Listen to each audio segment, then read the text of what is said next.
this is actually also the expectations of Putin. He is going on to continue until the end, until he is dead.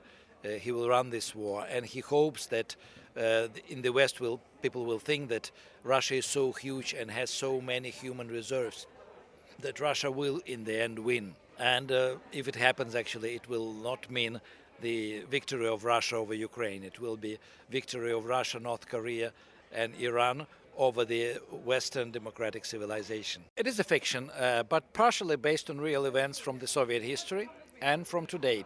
I mean, the basis is the history of Ukrainian hippies, because Ukraine, and especially Lviv, Western Ukraine, was one of three centers of hippie movement in the Soviet times.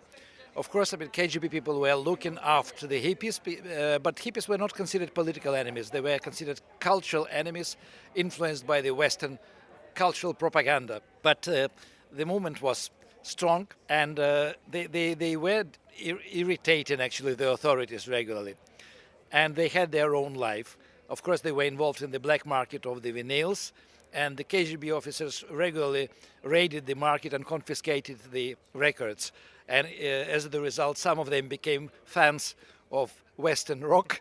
And here it's one of the stories is the story of relationship between retired ex-Soviet KGB officer Captain Ryabtsev and the old hippies, who actually are not angry with him, and he's lonely, he is actually abandoned, and he thinks that the only people he can attach himself are those on whom he was spying in the 1970s and 80s. So, I mean, the hippies were deemed essentially to be Western influenced, unpatriotic by virtue of their cultural impacts. Of course, and actually the way the society was fighting against them was quite funny, because mostly, of course, I mean, they were beaten up, they were detained, they were imprisoned for 10 or 15 days, but usually not for longer.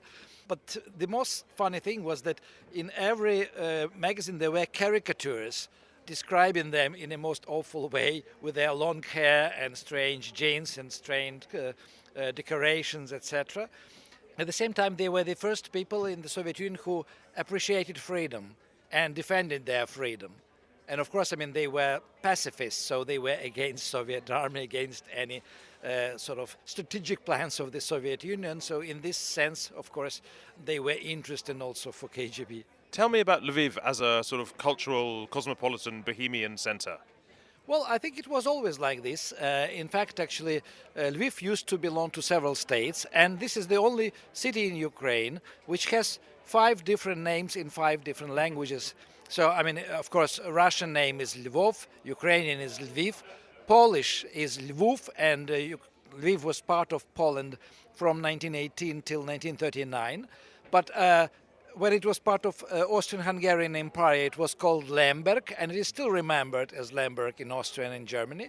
And I don't know why, but Italians have a separate name for this city. It's called Leopoli in Italy, and Italians know about this city. Is it still a sort of a bohemian city, Lviv?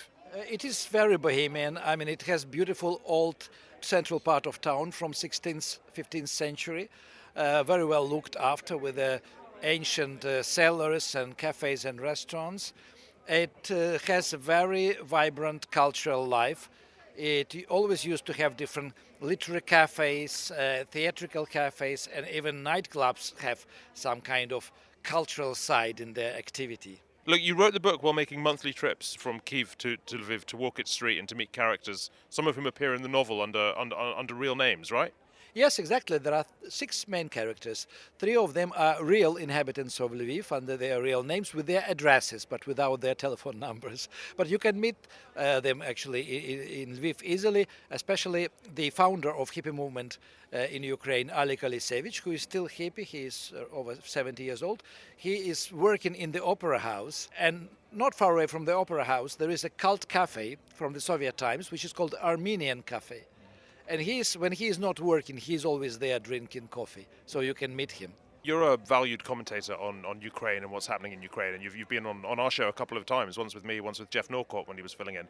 What's your impression of how the situation is in the moment, what life is like in Ukraine at the moment?